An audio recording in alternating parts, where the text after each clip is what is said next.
pas si vous avez bien compris ce que nous attendons de l'Académie des sciences. Laissez-moi vous passer en revue quelques-unes de nos priorités. Voyez-vous, dit Colbert, vous le savez, nous avons un grand projet, malheureusement.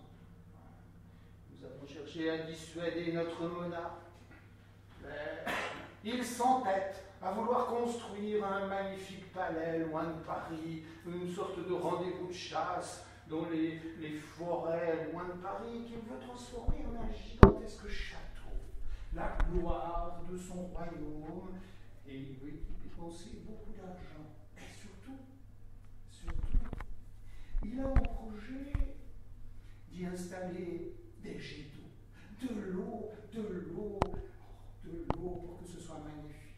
Il veut en faire un outil pour asseoir sa puissance et impressionner les monarques d'Europe et ainsi les dissuader de faire la guerre.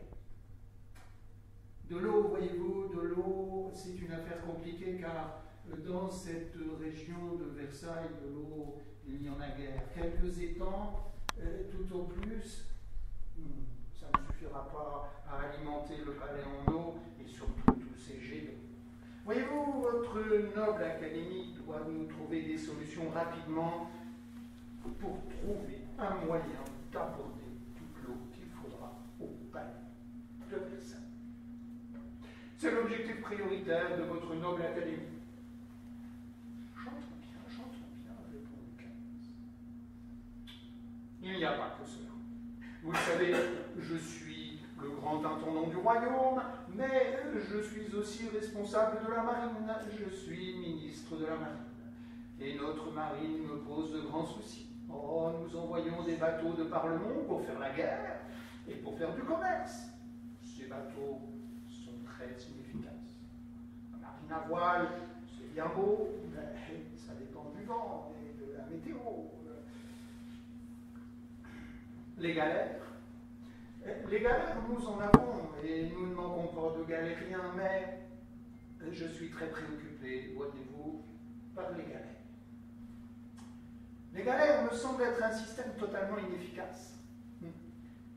D'abord parce que les galériens mangent.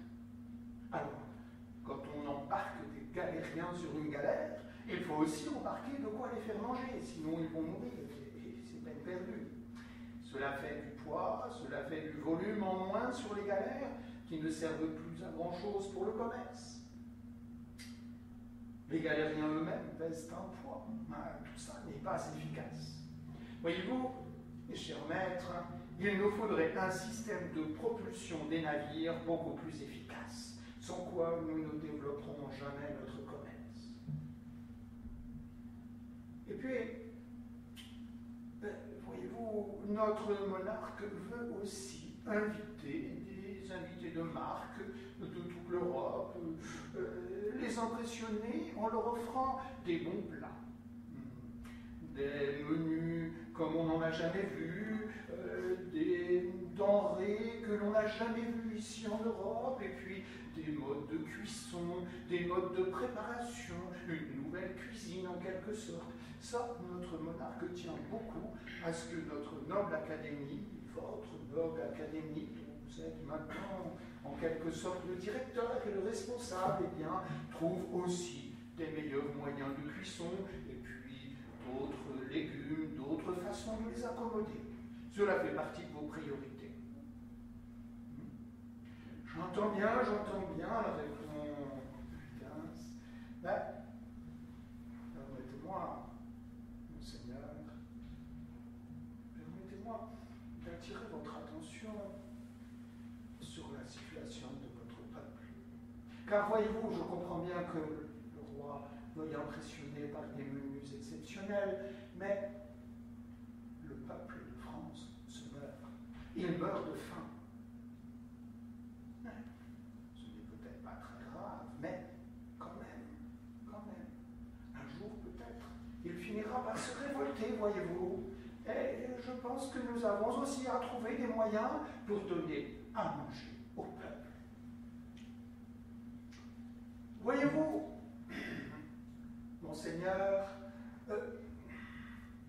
pour comprendre pourquoi notre noble académie n'a pas encore tous les résultats que vous espérez, eh bien, laissez-moi laissez-moi vous expliquer quelques notions de physique. Oh, soyez très bref, dit Colbert. La physique, je n'en ai que faire. Ce qui m'intéresse, c'est le commerce. Oh, mais il faut comprendre certaines choses. Et nous avons fait de grands progrès ces dernières années grâce à M. Torricelli, un Italien, M. Otto von Guericke et M. Pascal, que vous avez vu connaître. Laissez-moi vous expliquer quelques petites choses. Vous le savez peut-être, M. Torricelli a fait de grandes découvertes. Oh, tout simplement en trempant un tube rempli de mercure dans une cuve à mercure. Ça n'a l'air de rien, et pourtant, c'est de la science. Oui, parce que ce qu'a observé M. Torricelli, c'est que en plongeant le tube de mercure dans du mercure, eh bien, systématiquement, il se forme un vide dans le tube et la hauteur du mercure est toujours la même. C'est remarquable. C'est remarquable. Et nous avons consacré beaucoup de temps à expliquer cette chose étonnante. Et voilà ce que nous disons, nous autres physiciens, c'est qu'il se forme un vide et que la colonne de mercure équilibre exactement la pression de l'atmosphère. Car nous avons au-dessus de nous, nous savons pas quoi, de l'air. Et cet air, il n'a l'air de rien, mais il a un certain poids. Et comme il y en a beaucoup au-dessus de nous, eh bien, il est capable d'équilibrer une colonne de mercure. Oui, dit Colbert, passons, peut-être. Mais, monseigneur, il faut comprendre que le vide est intéressant pour créer de grandes forces. Ah, voici la belle expérience de M. von Guericke. Il a fait le vide dans une petite boule composée de deux hémisphères. Ça n'a l'air de rien. Bon, rien de plus facile que de séparer ces deux hémisphères. On les rejoint, ou voir un petit joint, ou une matière comme du cuir, par exemple, d'animal. Et si on fait le vide de ces deux hémisphères, eh bien, pour séparer ces deux hémisphères, il faut au moins 8 chevaux de chaque côté. C'est remarquable. Oui, peut-être, dit Colbert, mais je ne vois pas trop ce que l'on peut en faire. Et cela veut dire qu'il y a une grande force avec le vide. Le vide, une grande force. Ouais. Et M. Pascal a fait de belles expériences, il a commandé de belles expériences, il a fait monter des savants dans les montagnes. Et c'est vrai, la pression de l'atmosphère n'est plus la même quand on monte en altitude. C'est donc bien vrai tout ce que nous racontons. Oui, dit Colbert, oui, mais parlons vite, parlons bien. Où voulez-vous en venir? Eh bien, je veux en venir que quand ce n'est pas du mercure, mais de l'eau, nous pouvons monter de l'eau jusqu'à 10 mètres de haut, pas plus. Et nous sommes condamnés, tant que nous faisons le vide dans un tuyau, à voir l'eau monter de 10 mètres. Voilà pourquoi il est si compliqué pour nous d'amener de l'eau au palais de Versailles. Vous êtes en train de me dire que vous n'y arriverez jamais? C'est compliqué. Inquiétant. Monsieur Colbert, pour réussir à satisfaire tout ce que vous nous demandez, eh bien, nous avons beaucoup de recherches à faire. Oh, il nous faut d'abord faire des études sur le vide, ce que nous appelons, nous, le vide à notre époque, et déterminer la pesanteur de l'air. Continuer toutes ces belles expériences, cela va prendre encore beaucoup de temps. Ce n'est pas tout. Nous devons aussi, peut-être, examiner la force de la poudre à canon, car voyez-vous, pour répondre à votre question sur les galettes, eh bien, peut-être que l'on pourrait faire un moteur à explosion avec de la poudre de canon. C'est aussi un sujet à étudier. Oh, mais il y a tellement de choses encore. Et l'eau raréfiée, quand on chauffe de l'eau, elle se transforme en vapeur. Il y a une grande force dans la vapeur. Il nous faut étudier l'eau raréfiée. Et puis tant de choses encore. Et qu'est-ce que le chaud? Qu'est-ce que le froid? Et que sont les couleurs? Et qu'est-ce que la lumière? Et qu'est-ce que l'aimant? Et quelles sont ces forces qui peuvent attirer avec un aimant? Tout cela, nous ne connaissons son temps. Nous avons donc beaucoup de travail devant nous. Et donc, vous allez nous demander encore beaucoup d'argent. De l'argent, non, pas exactement, répond Huygens, ce n'est pas cela. Il nous faut des forces nouvelles dans notre académie pour faire ces études qui vont assurer la gloire de notre monarque. Oui, car à coup sûr, c'est toutes les générations à venir qui nous seront reconnaissantes de toutes ces études. Mais pour cela, je vous le dis, il nous faut encore plus de force à l'académie. Il nous faut d'autres savants. Et justement, M. Colbert, je voulais vous informer qu'il y a en France bientôt un monsieur Gottfried Wilhelm Leibniz, un jeune garçon, un jeune homme, incroyablement brillant, un mathématicien de génie. Bon, il ne vient pas pour faire des mathématiques, il vient pour une mission diplomatique. Mais nous pourrions l'admettre à l'Académie des sciences. Et combien cela nous coûterait? Oh, il est en mission diplomatique, cela ne nous coûterait rien. Oh, si ça ne nous coûte rien, c'est très bien. Je voulais vous parler aussi d'un jeune homme très brillant, très intéressant, un garçon que j'ai rencontré à l'université d'Angers. Il faisait des études de médecine pour devenir médecin. C'est un jeune garçon du nom de Denis Papin. Oh, ses études de médecine lui ont coûté fort cher, il s'est endetté et il n'a pas du tout envie d'être médecin. Il a bien compris. Il a bien compris que la médecine n'est pas une science. Il a bien compris qu'un bon médecin est tout simplement celui qui réussit à ne pas faire mourir trop vite ses malades, à laisser la nature faire et à ne pas accélérer les choses. Voilà tout ce que l'on peut espérer de la médecine aujourd'hui. Bon. Ce garçon ne sera pas médecin, mais je l'ai vu fabriquer des machines très intéressantes. Une machine pour relever l'eau, pour envoyer de l'eau sur des incendies, une pompe à incendie. C'était remarquable. C'est un jeune garçon qui vient de la belle ville de Blois. Ah, de Blois. Intéressant, M. Colbert. Peut-être que ma femme le connaît déjà. Oh, il y a beaucoup de familles du côté de ma femme dans la région de Blois. Elle sera ravie de voir ce jeune garçon venir à Paris. Mais combien cela va-t-il nous coûter? Et justement, je voudrais bien le payer. Ce garçon est très brillant. Monsieur Huygens, répond Colbert, il me semble que vous-même nous coûtez très cher, vous êtes bien payé, et sur l'argent qui vous est attribué, vous pouvez sans doute prendre une petite partie pour faire venir ce garçon, qui, s'il est bien compris, vous servira de garçon de laboratoire. C'est cela, un garçon de laboratoire pour fabriquer des machines. Oui, eh bien, vous prendrez cela sur l'argent qui vous est déjà donné. Je voudrais le faire venir à Paris. Et où sera-t-il logé? Vous avez beaucoup de place au Palais Royal pour faire toutes vos expériences. Vous le logerez dans un coin, cela ne vous coûtera rien. Ah.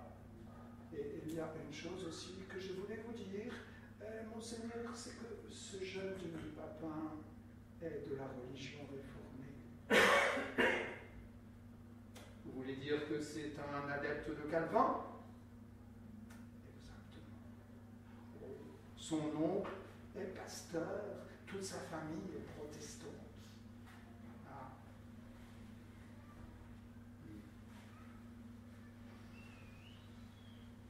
Parlons franchement, monsieur. Parlons franchement. Tant que je serai vivant, je m'opposerai à ce que l'on pourchasse les protestants.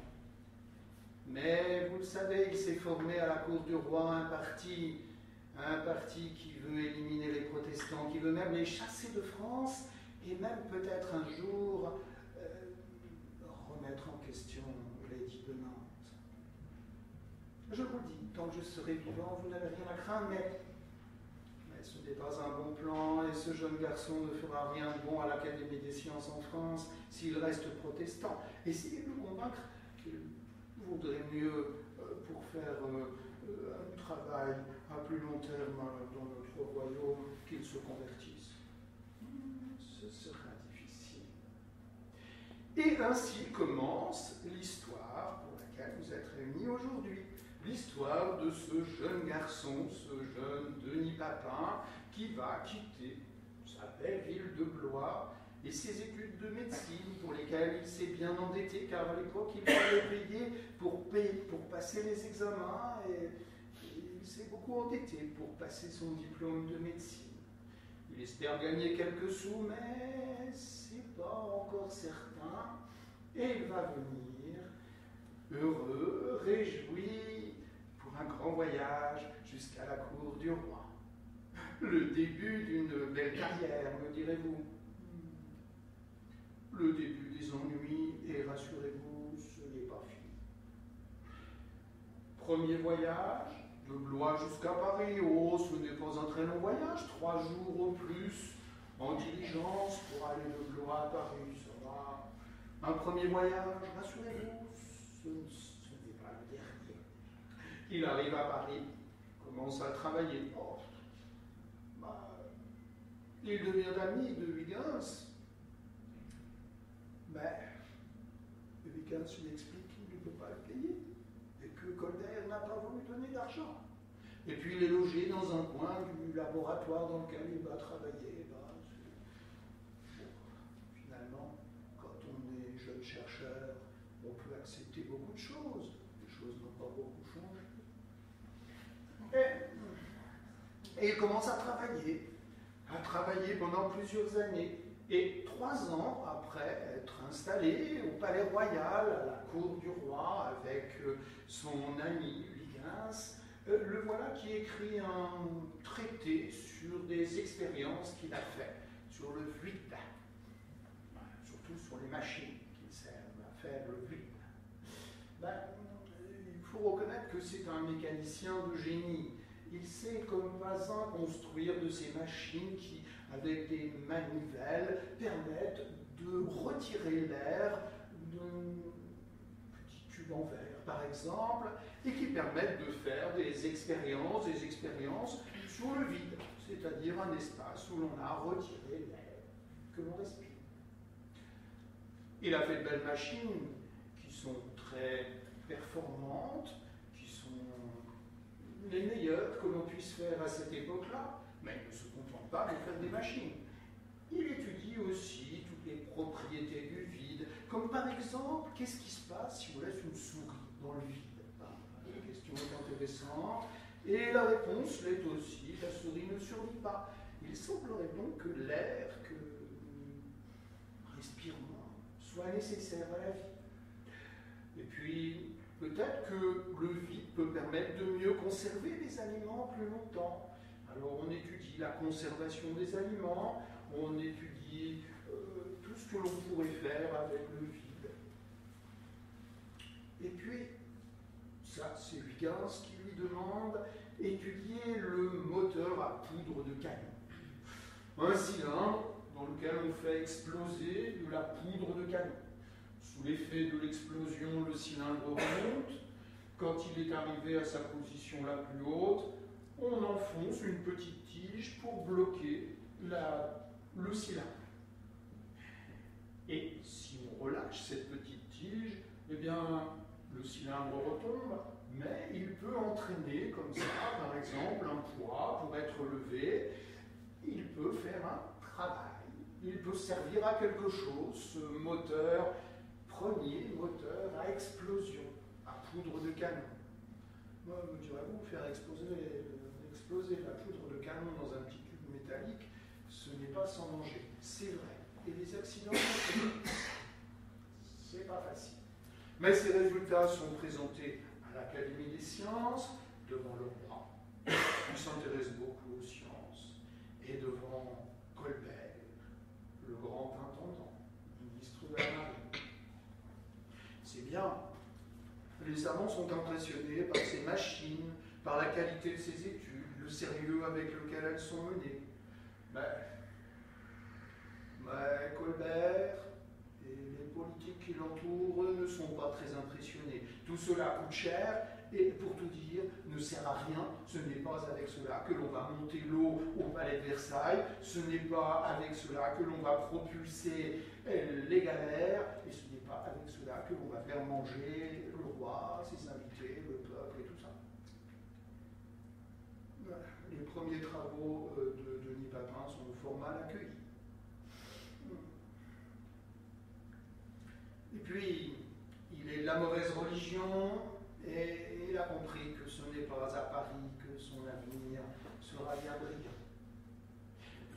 Il s'en ouvre à son ami, Huygens, et Huygens lui confie une mission. C'est vrai que ce Huygens, qui est toujours en retard, a effectivement en tête une grande idée, un système nouveau, complètement révolutionnaire, un système de ressort et d'échappement qui permettrait de construire un jour une petite boîte dans laquelle on pourrait loger une horloge. À cette époque-là, on ne connaît que des horloges à pendule, de grande taille, impossible de les emmener sur des bateaux, avec le tangage et le roulis des bateaux, elles ne pourraient plus fonctionner. Là, on aurait effectivement un système qui permettrait d'avoir par exemple l'heure sur un bateau, chose que l'on ne sait pas faire encore à cette époque-là, et connaître l'heure et la position d'un bateau n'est accessible qu'aux meilleurs savants à cette époque-là. Ce serait une grande révolution, et justement, il n'est pas tout seul à travailler sur cette idée d'échappement, de ressort et de nouvelle horloge.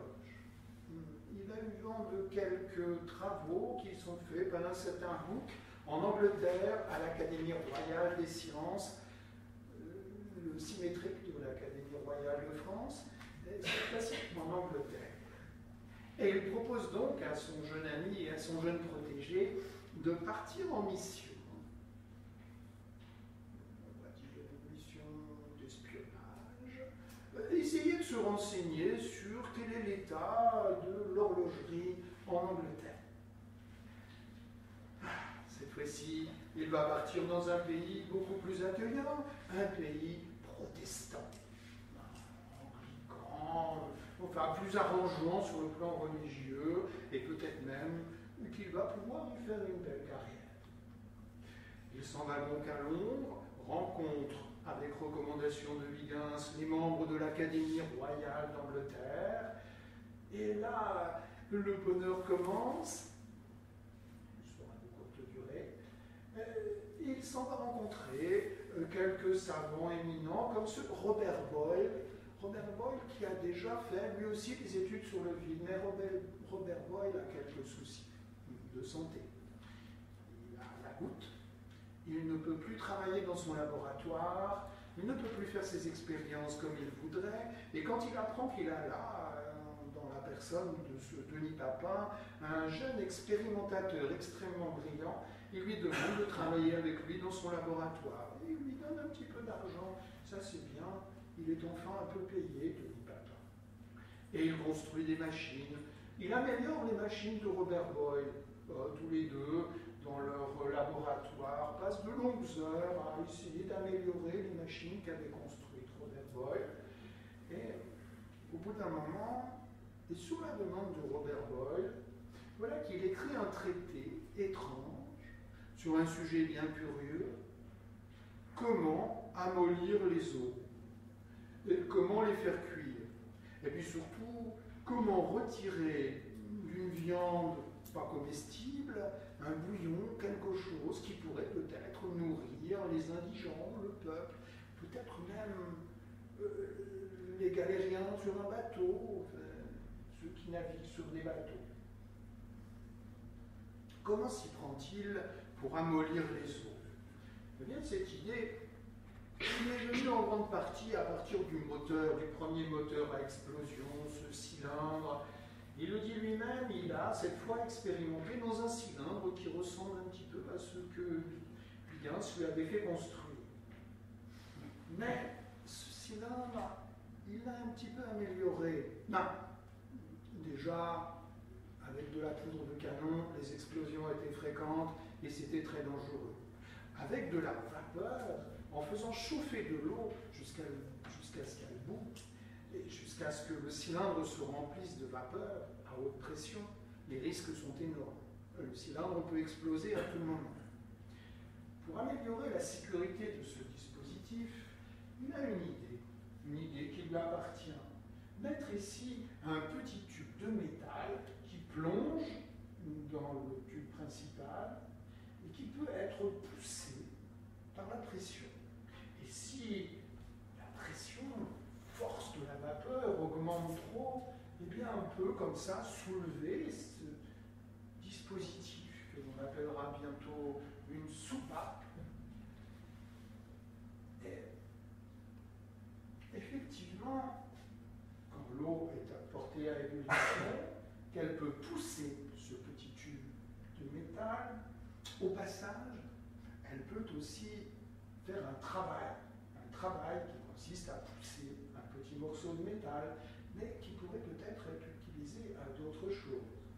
Et puis ce dispositif est très intéressant car en mettant un poids à différentes longueurs sur cette tige, eh bien on peut faire varier la pression dans ce cylindre. C'est donc aussi un formidable appareil pour étudier différentes températures, différentes pressions, commencer en fait à faire de la physique.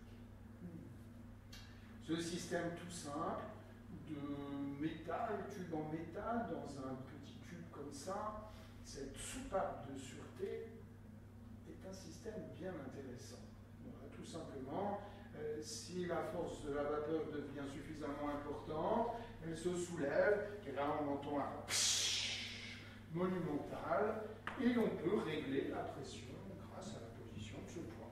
Voilà. À partir de cette machine qui ressemble à ce que nous appelons aujourd'hui des cocottes minutes, eh bien Denis Papin peut commencer à faire un travail de savant, un travail de recherche. Il dit qu'il s'agit de faire cuire les os, on pourrait penser que ce n'est qu'un travail de cuisinier, mais non, il n'en est rien. Ce travail, il va le décrire dans toute son étendue. D'abord, comment fonctionne la machine, et puis comment on peut l'utiliser pour faire la cuisine, et puis aussi comment on pourrait l'utiliser lors des voyages en mer pour donner un peu plus à manger et récupérer un peu plus de viande, de choses comestibles, et donc emporter moins de nourriture dans les voyages en mer. Et puis, comment l'on pourrait aussi faire cuire des sirops avec des fruits pour les confiseurs, de nouvelles boissons, de nouvelles façons de cuire, des expériences pour les chimistes. Il s'aperçoit aussi qu'en faisant amollir les os, en les faisant chauffer très longtemps, on obtient une matière gélatineuse qui permet de coller. Et on pourrait en faire de la colle. Il étudie aussi donc comment va se comporter la corne des vaches, l'écaille de tortue. Un véritable programme d'études scientifiques, digne d'un des meilleurs ingénieurs de l'époque. Il note, jour après jour, ses observations, comme le font tous les scientifiques dans leur carnet de laboratoire. Il les publie et il explique de façon parfois imagée et intéressante tout ce qu'il a fait, jour après jour. Ah, la goutte d'eau. Mention intéressante. Oui, parce que c'est un peu compliqué de mettre un thermomètre dans son installation, dans sa marmite de tabac. Et pour mesurer la température, il a trouvé un système très ingénieux. Il prend une goutte d'eau qu'il laisse tomber sur sa cocotte minute et il mesure le temps que met la goutte d'eau à s'évaporer. Et le temps que met la goutte d'eau à s'évaporer est, pense-t-il, une image de la température qui règne dans sa cocotte minute. C'est donc une sorte de thermomètre. Il va s'en servir fort intelligemment. On le voit faire référence à cette goutte d'eau qui s'exhale en 3 secondes. Cela donne déjà une certaine température. Poitrine de bœuf. Bœuf et mouton mélangés. On essaye toutes les recettes de cuisine. Les os, comment les amollir. Parfois même un vieux lapin pitoyable mangé, comme il le dit. Est-ce que c'est pitoyable agréablement légers deviennent comestibles. Et puis, au hasard de certaines pages, on trouve des choses qui, pour les gens qui s'intéressent aux sciences, sont de durs et grands moments d'émotion. Ça ne vous parle peut-être pas, mais voici qu'il dit, par exemple, que si l'on réussit à faire s'exhaler une goutte d'eau en 3 secondes avec 5 pressions, c'est pareil que 5 pressions, que 5 secondes, 10 pressions. Bon, la mesure est très, très incertaine et très imprécise, mais il dit au passage que l'on pourrait trouver des expériences qui permettraient de trouver la relation entre la pression et la température. C'est, pour ceux qui connaissent un peu la thermodynamique, une des toutes premières lois des gaz parfaits. Pour la première fois, effectivement, on voit une loi de la physique apparaître au détour de ces pages.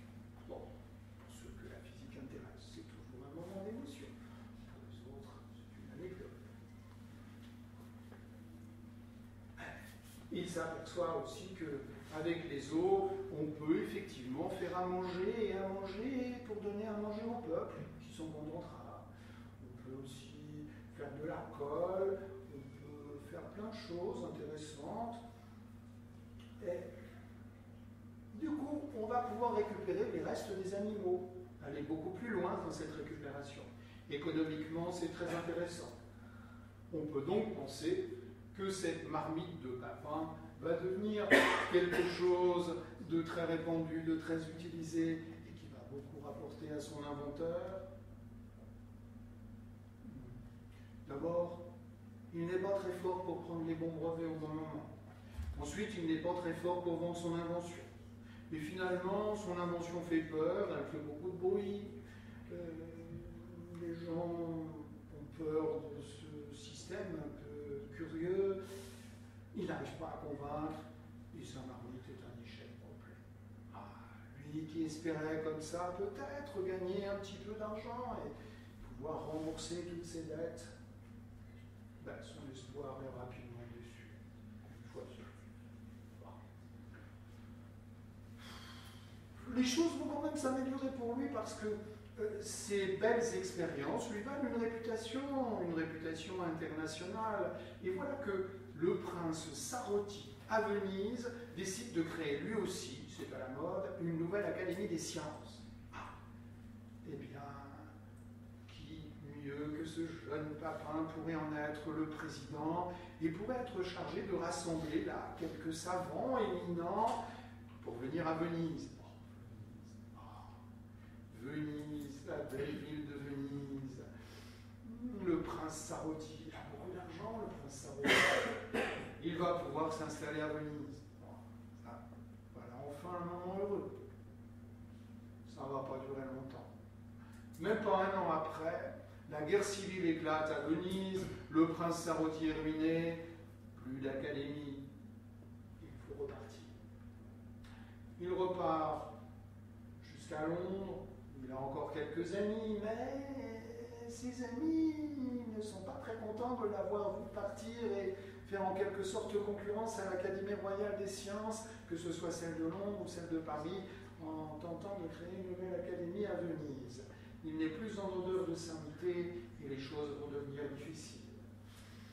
Voilà, il est content quand même de retourner à Londres. Bien sûr, c'est un moment de bonheur de savoir que quand même, sa réputation, même si quelques ennemis veulent sa peau, sa réputation lui suffit à retrouver quand même un poste à l'Académie royale des sciences. Il revient en Angleterre, et c'est là qu'il apprend les nouvelles de France. Et ces nouvelles ne sont pas bonnes. Voilà 2 ans que Colbert est mort, et il l'avait dit, tant qu'il était là, il ne se passerait rien. Mais depuis la mort de Colbert, le parti catholique a réussi définitivement à éliminer les protestants, non seulement de la cour du roi, mais même du royaume. L'édit de Nantes est révoqué. Les protestants doivent s'en aller. Plus moyen pour lui de revenir en France, mais surtout pour sa famille. Il y a laissé toute sa famille, lui navigue entre différents endroits, mais sa famille va être chassée. Là, les choses vont mal encore pour lui et pour la famille Papin.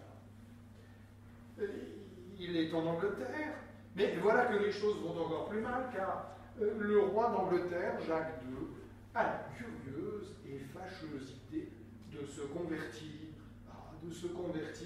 au catholicisme. Lui aussi se convertit à la religion de la Vierge Marie. Une guerre civile est imminente en Angleterre. Les choses vont mal, et elles vont mal pour les protestants. Décidément, où aller quand on est protestant?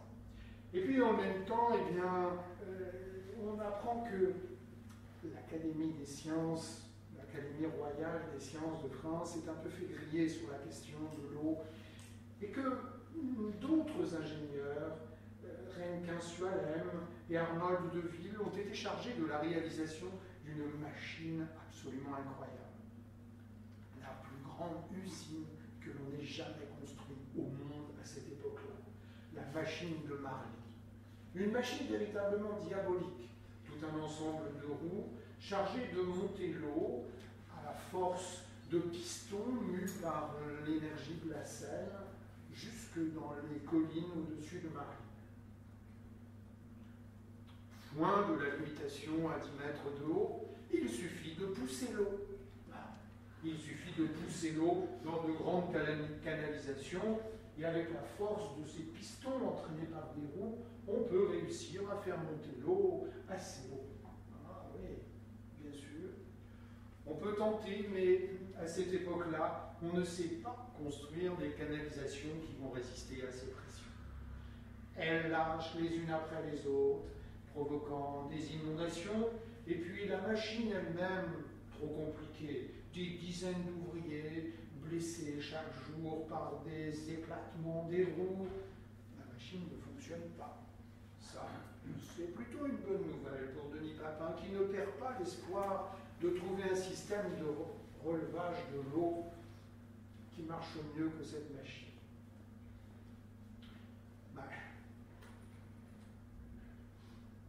Comment relever l'eau? On ne sait le faire qu'avec le vide. Denis Papin a une idée. Il fait une sorte de petite machine amusante avec au milieu une sorte de branche de corail. C'est très joli, c'est bien décoré, avec des belles décorations tout autour. Et il expose sa machine dans des salons. À certains moments, un jet d'eau se forme, réussit à monter, et redescend, et remonte. Une sorte de machine qui permet comme ça de relever l'eau, une sorte de petit jouet. Il a réussi à construire cette machine, il est très fier, et on fait une sorte d'énigme. Il la présente dans différentes cours, en Angleterre entre autres, et il demande aux gens de deviner comment ça fonctionne. Je ne sais pas si vous avez une idée, mais au bout de quelques mois, il va expliquer, après avoir fait monter un peu le suspense, il avait peut-être déjà un premier sens de la communication, après avoir fait monter le suspense, il explique comment fonctionne sa machine. Et il y a une pompe vide, et c'est un acolyte qui se cache sous la table, qui actionne la pompe, qui permet effectivement de faire le vide tout en haut et de faire monter l'eau. C'est une machine atmosphérique qui permet de faire monter de l'eau sur quelques centimètres et qui permet comme ça de convaincre les cours d'Angleterre et d'autres endroits que l'on pourrait relever l'eau avec une machine à vide. Et si l'on peut relever l'eau d'une dizaine de mètres, et si on associe les unes derrière les autres ces machines, eh bien on pourrait successivement faire le vide, faire monter l'eau, puis faire le vide au-dessus, faire monter l'eau, puis faire le vide au-dessus, faire monter l'eau, et ainsi de suite, et s'affranchir de cette limitation à 10 mètres de haut. Il suffirait pour cela d'avoir des grands pistons, mus par l'énergie d'une rivière, et donc on pourrait faire une machine qui pourrait monter l'eau aussi haut que l'on veut. Et voilà le premier système, la première machine que Denis Papin met au point pour relever. Il met aussi au point une machine qui va permettre, dit-il, de transmettre la force d'une rivière au loin. Car oui, à cette époque-là, on sait utiliser la force des rivières pour faire des moulins, par exemple. Mais comment l'utiliser au loin? Eh bien, par le vide, on pourrait effectivement envoyer le vide en quelque sorte au loin, pomper l'air qui est dans une canalisation et ensuite faire travailler d'autres pistons. Au passage, il invente un système que les gens qui travaillent dans l'industrie connaissent bien, un système de robinet à 4 voies. Et quand on fait le vide sur une voie, on fait basculer le robinet dans un sens, puis quand on fait le vide sur l'autre voie, on fait basculer le robinet dans l'autre sens. Bah, bien sûr, il faut qu'un ouvrier passe sa journée à changer la position de ce robinet. Bon, ce n'est pas très intéressant comme travail, mais c'est quand même mieux que de relever l'eau avec des seaux à la main. Et il conçoit des machines qui permettent effectivement de relever l'eau, des machines expérimentales qu'il espère bien vendre un jour à quelques monarques qui voudraient amener l'eau dans son palais. Mais en France, les choses vont de plus en plus mal. Les édits se succèdent, une fois l'édit de Nantes révoqué, eh bien, c'est maintenant l'acharnement contre les catholiques, ce que l'on appelle les dragonnades. Les missionnaires sont chargés de convertir par des moyens assez radicaux les malheureux protestants à cette époque-là. On ironise, mais les morts sont nombreux. On explique que le clergé, pour convertir les gens de la religion réformée, ont quelques moyens assez radicaux qui peuvent être la route, une sorte de supplice. Et c'est à coup de menaces de mort que l'on arrache des conversions. La famille de Denis Papin va devoir s'enfuir. Denis Papin ne peut plus revenir en France, il ne peut plus retrouver les siens.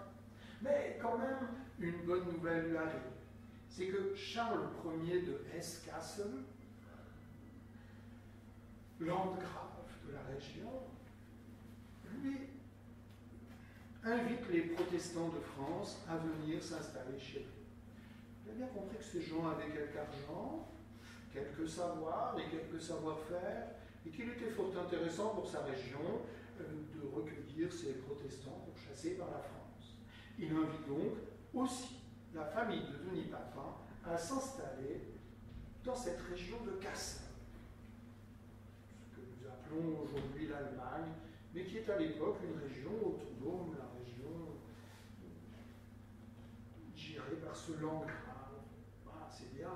Il va pouvoir aller à Kassel, dans la Hesse, et surtout s'installer à Marbourg.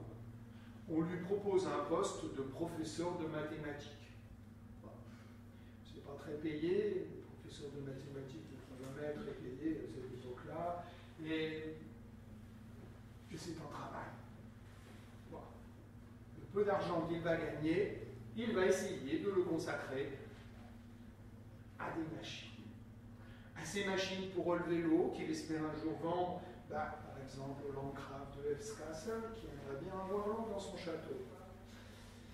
Il étudie ces systèmes de relevage de l'eau en partant déjà de la machine à poudre à canon. C'est la première machine que l'on avait inventée pour relever l'eau.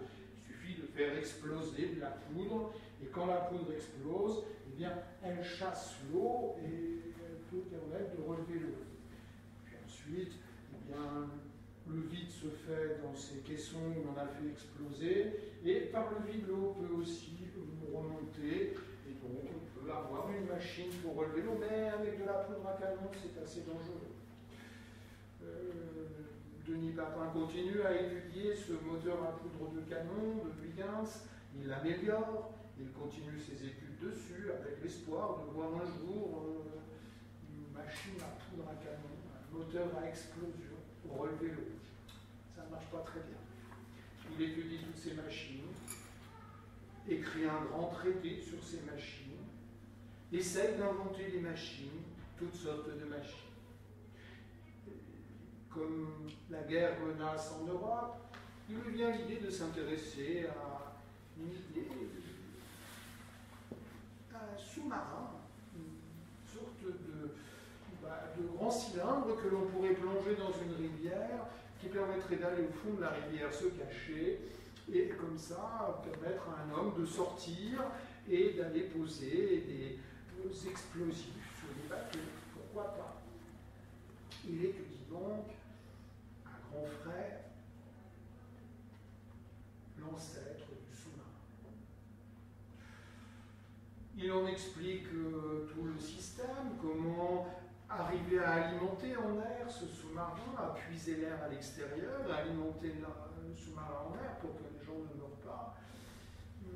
Il conçoit une sorte de petit sas qui permettrait effectivement à un homme de sortir, d'aller en mission, faire couler un bateau, puis de revenir, tout en gardant l'étanchéité de ce système. Ça marche bien, ça marche très bien. Ça pourrait devenir un engin de guerre très intéressant. En août 1691, il a bon espoir. On va procéder à une démonstration publique devant le monarque de Hesse-Kassel, devant Charles Ier, devant toute sa cour. On va attacher sur une grue ce sous-marin pour le mettre, le plonger dans une rivière et montrer que l'on peut descendre dans la rivière et se cacher au fond d'une rivière.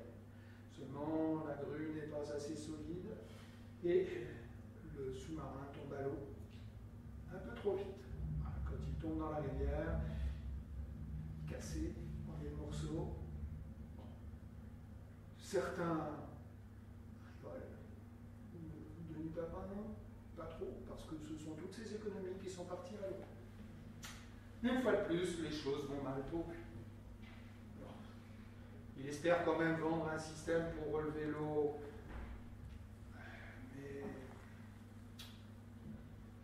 mais la poudre de canon ne marchant pas, il pense que l'on pourrait faire des choses avec la vapeur d'eau. Et il se remet à étudier ce que l'on pourrait faire avec la vapeur d'eau. Cette vapeur qui lui avait valu son heure de gloire avec sa marmite. La vapeur. Qu'est-ce qu'on peut faire avec la vapeur? Ça fait longtemps qu'on utilise la vapeur. Une des toutes premières utilisations, dit-on, était à caractère religieux. C'est un dieu du nom de Kerkoukas qui était honoré quelque part dans cette région, justement, de Hesse-Kassel, il y a très longtemps. Et on dit que les prêtres avaient trouvé un moyen très ingénieux de gagner de l'argent. Voilà comment ils s'y prenaient. Ils disaient à leurs adeptes que si le dieu était mécontent, il allait faire un bruit terrible. Et si les offrandes n'étaient pas suffisantes, eh bien le dieu se mettait en colère. Par-dessous, on faisait bouillir de l'eau, on mettait un bouchon sur la tête du dieu, et au bout d'un moment, avec la pression de la vapeur, le bouchon sautait, un bruit d'enfer terrifiait les adeptes, et ils remettaient de l'argent dans les mains des prêtres pour que le dieu soit apaisé. C'était la première utilisation de la vapeur. Force des dieux, force terrifiante. On a déjà fait quelques petits jouets à vapeur, ce que l'on appelait par exemple l'éolipile. Si l'on met de l'eau dans une petite sphère avec deux éjecteurs opposés l'un à l'autre, eh bien au bout d'un moment, en chauffant, on a une roue qui se met à tourner. C'est amusant, c'est un petit jouet, ça ne sert à rien. Mais qui sait, des fois, quand on joue, on trouve des idées. Salomon de Caux, quelques années auparavant, avait déjà fait une machine pour relever de l'eau. Simplement une machine de démonstration. On pouvait injecter de l'eau dedans, la faire chauffer, et on la voyait s'élever. Bon, c'était pas très opérationnel. On pourrait reprendre ce moteur à explosion, à poudre de canon, mais cette fois-ci avec de la vapeur. On met de l'eau, on chauffe, on fait évaporer la vapeur. Une fois que la pression pousse le piston, comme avec le moteur à explosion d'avant, on vient enclencher une petite clavette ici, on bloque la tige, et on a un moyen d'exercer un travail. Relever un poids, par exemple, faire quelque chose. Puis ensuite, l'eau se recondense, se refroidit, et on peut continuer comme ça. Bon, c'est pas toujours bien facile de voir comment ça pourrait marcher, cette machine, mais l'idée est là.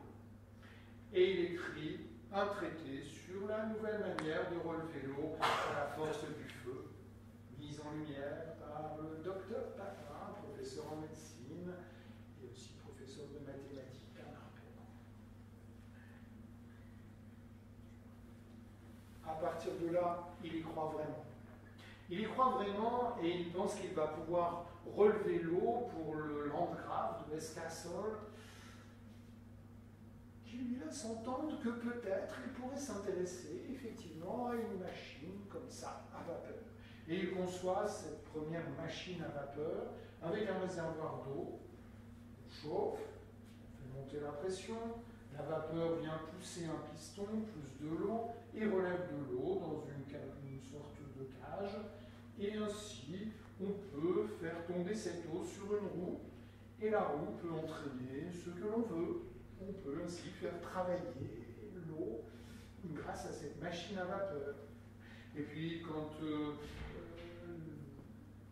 cycle se termine, on ouvre à nouveau l'émission d'eau ici, on laisse rentrer de l'eau, et puis on recommence. Il suffit de tourner les vannes au bon moment, cette machine peut marcher très bien.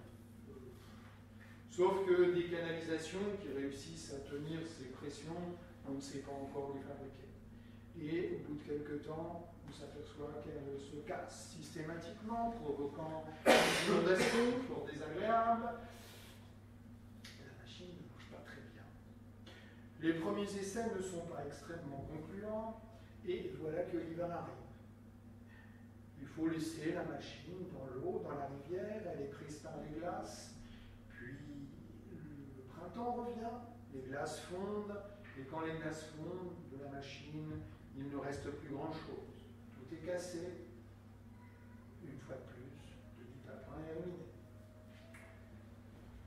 Sa machine, elle fonctionne de manière qui pourrait nous paraître un petit peu bizarre au passage.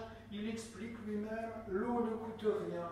Alors, du coup, on ne va pas la recondenser, on la laisse s'échapper.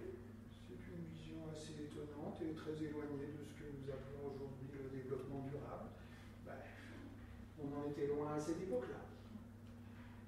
Mais comme il est une fois de plus ruiné, les choses vont mal pour lui. Et puis dans le même temps, voilà qu'un inventeur vient à passer à la cour du Landgrave de Charles Ier et propose une machine pour relever l'eau. Et c'est lui qui va gagner le marché, comme on dit à notre époque. C'est lui qui va vendre cette machine qui n'a jamais fonctionné. Décidément, les temps sont durs pour la technique et pour les ingénieurs. Dans le même temps, on apprend qu'il existe aussi une autre machine à vapeur, celle-là en Angleterre, construite par Thomas Savery. Celle-là a pour mission de relever l'eau dans les mines. Dans les mines, au fond, il y a souvent des nappes d'eau, et il faut éliminer l'eau pour pouvoir exploiter les mines.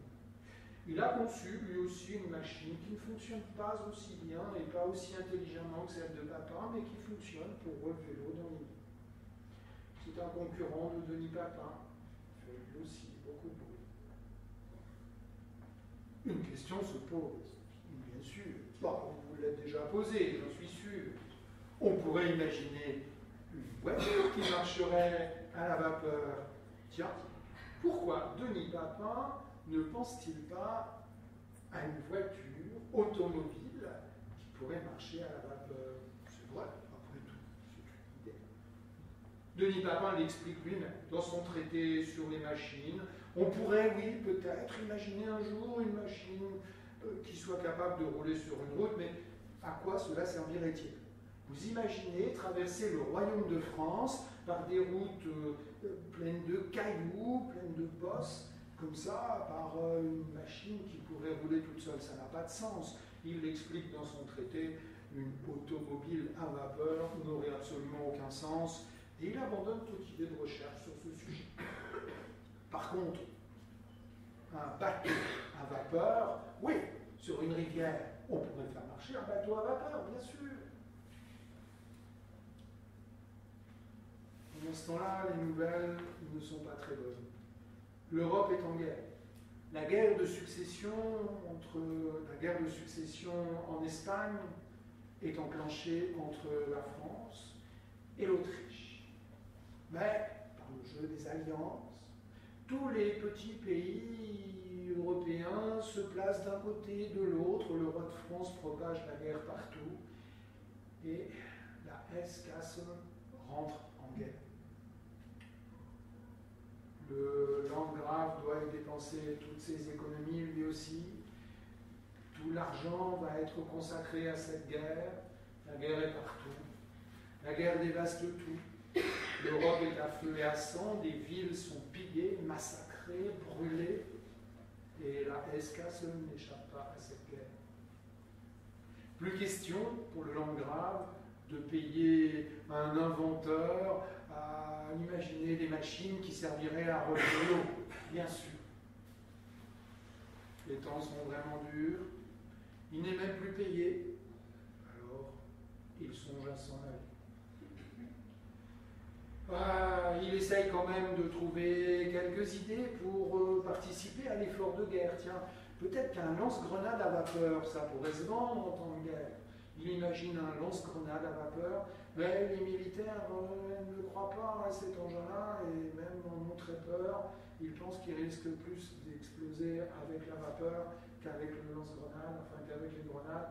Ça ne marche pas. Et là aussi, il y a mis toutes ses économies. Il lui faut partir, c'est sûr. Et son bateau à vapeur commence à marcher. Alors il lui vient une idée. Il est là, à Marbourg. Il y a une petite rivière, et puis après, une plus grande rivière, la Fulda, et puis après, la Weser, un fleuve qui mène jusqu'à la mer, jusqu'à la mer du Nord, et de là, il pourrait peut-être remonter jusqu'en Angleterre. Son bateau pourrait-il passer la mer, c'est pas sûr, mais peut-être qu'une fois, dans un port ici, il pourrait le faire embarquer sur un navire plus important, capable de traverser la mer, mais au moins, il pourrait s'échapper en longeant ces rivières. Techniquement, c'est tout à fait faisable. Le bateau à vapeur fonctionne. Ce qui complique l'opération, c'est que sur la Weser, il y a des bateliers. Ce sont des gens qui sont chargés du transport des marchandises, une corporation, une guilde, comme on disait à cette époque encore. Et ces bateliers ont l'exclusivité du trafic des bateaux sur ce fleuve-là. Pas question de les concurrencer d'une façon ou d'une autre. Bon, Denis Papin dit que ce n'est pas de la concurrence, il s'agit de passer en bateau à vapeur, mais sans transporter les marchandises. Les bateliers revendiquent leur droit de transporter des marchandises et l'exclusivité du transport des marchandises, très bien. Mais on pourrait passer avec un bateau à vapeur sans gêner personne. Ça ferait du bruit, c'est vrai, mais pour cela, il faut des autorisations. Il est resté ami avec ce Leibniz, qui était à la cour du roi de France en même temps que lui, il y a quelques années déjà. Ils continuent à correspondre, ils sont amis, et Leibniz est un homme politique très influent. Il va pouvoir lui obtenir toutes les autorisations pour remonter la Weser avec son bateau à vapeur. Il écrit à Leibniz, et Leibniz, très conciliant, lui envoie tous les papiers, toutes les autorisations. Il peut donc entreprendre son voyage qu'il entreprend avec toute sa famille, avec sa femme, avec ses enfants et son bateau à vapeur. Mais quand il arrive sur la Weser, les bateliers ne l'entendent pas de cette oreille. Il demande à consulter les documents d'autorisation, tergiverse. Denis Papin n'est pas un homme conciliant, il est même très énervé. On ne sait pas exactement comment les choses se sont déroulé, mais il semble que la discussion se soit un peu envenimée et que, pendant que la discussion continuait, les bateliers ont pris haches, pioches, toutes sortes d'armes destructives pour casser le bateau. Et voilà le bateau à nouveau complètement cassé, démantelé, cette magnifique construction, ce nouveau bateau à vapeur, ce jamais vu. Les bateliers sont très mécontents, pensent qu'une telle installation, un tel engin diabolique, bruyant, pourrait leur faire une concurrence déloyale. Après cette vive altercation, le bateau, lui aussi, tombe à l'eau. On représente sur des gravures la femme, les filles de Denis Papin se lamentant devant ce désastre, un des derniers désastres de la vie de Denis Papin, un des derniers désastres connus, parce que finalement, comment on ne sait pas trop, mais il va réussir à aller jusqu'en Angleterre, son refuge, son dernier refuge. Cette fois-ci, il est bien malheureux, il a perdu, il a mis toutes ses économies dans ce bateau et il a perdu tout son argent. Il a quand même quelque espoir. En Angleterre, il a quelques amis de l'Académie royale des sciences. C'est sans compter, ce monsieur a l'air un peu austère.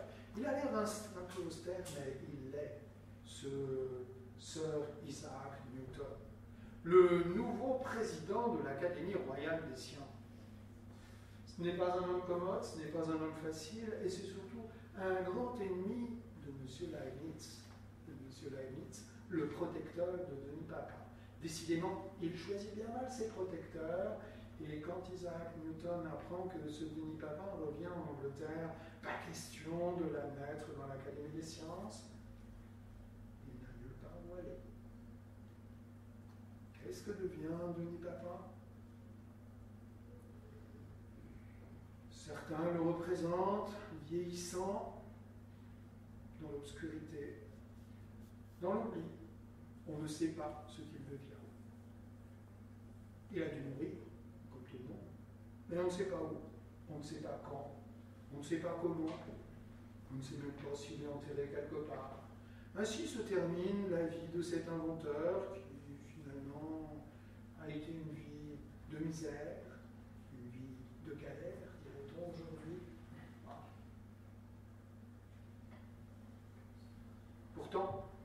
Pourtant, c'était juste un début. Quelques années plus tard, James Watt invente un moteur qui lui marche en recondensant l'eau, c'est-à-dire en ne jetant pas l'eau comme ça à l'atmosphère, beaucoup plus économique. Ça y est, on commence à avoir une machine beaucoup plus opérationnelle.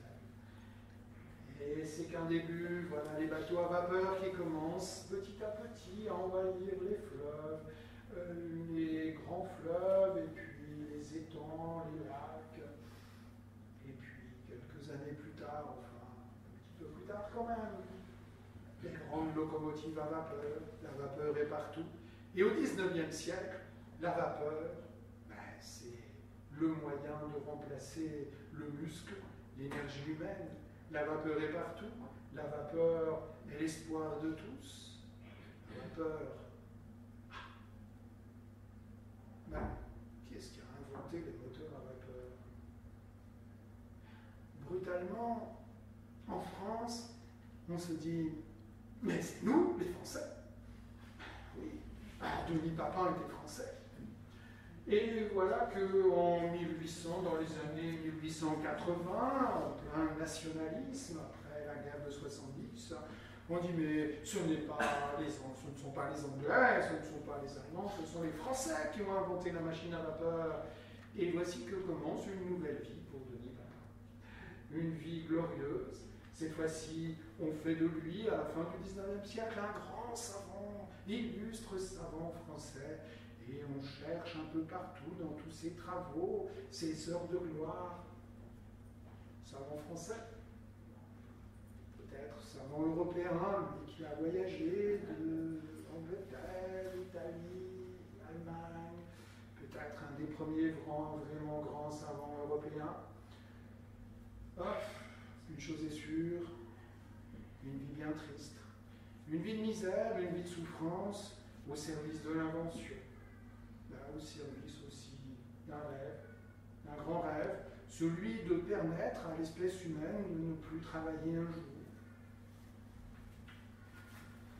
Un écrivain américain le dit.